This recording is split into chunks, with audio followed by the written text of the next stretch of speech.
Assalamualaikum warahmatullahi wabarakatuh. Jangan lupa support Timpak Channel, like, comment, subscribe. Bab 2001. Philip mencibir dalam hati.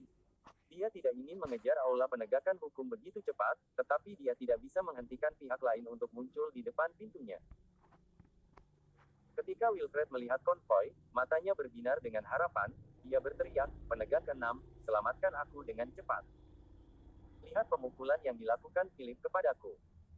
Dia bahkan melumpuhkan penjaga kepala suku." Saat teriakan Wilfred menyebar ke seluruh alun-alun kecil, konvoi itu berhenti. Pintu Rolls-Royce di bagian depan terbuka dan keluarlah seorang lelaki tua bertubuh kecil tapi energi dengan tangan di belakang punggungnya. Pria tua itu mengenakan setelan abu-abu dan tampaknya berusia 70-an. Dia lebih tua dari Wilfred. Namun, setelah lelaki tua itu melangkah keluar, aura dormannya jauh lebih kuat daripada aura Wilfred. Dengan kepala penuh uban dan tangannya di belakang, dia berjalan ke Wilfred. Dia memelototi Wilfred dengan dingin dan menegur, "Orang bodoh yang tidak berguna, mempermalukan keluarga cabang di sini. Aku tidak membesarkanmu selama bertahun-tahun untuk mempermalukan dirimu sendiri." Mendengar tegurannya, Wilfred dengan patuh menundukkan kepalanya, tidak berani membantah sama sekali. Penegak keenam di depannya adalah pamannya. Dia adalah generasi yang lebih tua darinya. Dia adalah salah satu dari sedikit generasi tua dari keluarga Clarke yang masih ada sampai sekarang. Penegak keenam menoleh, matanya menyapu pengawal serigala yang ditekan di tanah serta orang yang terbunuh di satu sisi.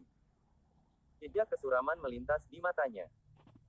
Setelah itu, dia berjalan ke Philip, tingginya mencapai bahu Philip. Karena punggungnya yang bungkuk, dia terlihat tua. Apa aku tidak pantas menerima sapaanmu dengan aku berdiri di sini?" Penegak keenam berkata dengan dingin dengan seringai halus. Philip mengerutkan kening dan terdiam selama beberapa detik sebelum berkata, "Kakek buyut keenam." Itu benar, lelaki tua di depan adalah kakek buyut keenam Philip. Dia juga kakek keenam Roger Clarke. Dia adalah orang dengan senioritas tinggi di keluarga Clarke. Dia jarang terlihat sepanjang tahun. Orang tua seperti itu seharusnya menikmati masa pensiunnya di manornya. Namun, dia keluar dan berkeliling hari ini. Apalagi, dia sedikit berkuasa. Pria tua itu mengangguk sebelum tatapannya tertuju pada dua nyonya dan Win di belakang Philip. Dia tersenyum dan berkata, "Kedua nyonya juga ada di sini." Hazel dan Nadia sama-sama tersenyum kecil dan menyapa, "Kakek buyut keenam." Pria tua itu mengangguk sambil tersenyum sebelum tatapannya jatuh pada Win. Dia bertanya, "Apakah Anda istri Philip?"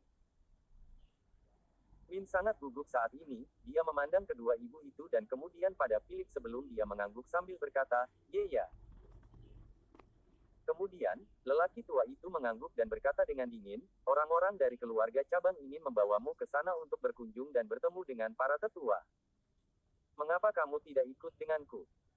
Tidak ada ruang untuk keraguan atau perlawanan.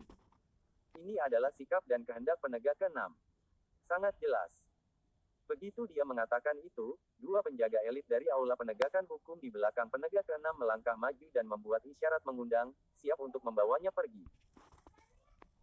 "Nona Johnston, silakan masuk ke mobil," penjaga terkemuka mengulurkan tangannya dan berkata. Bersambung.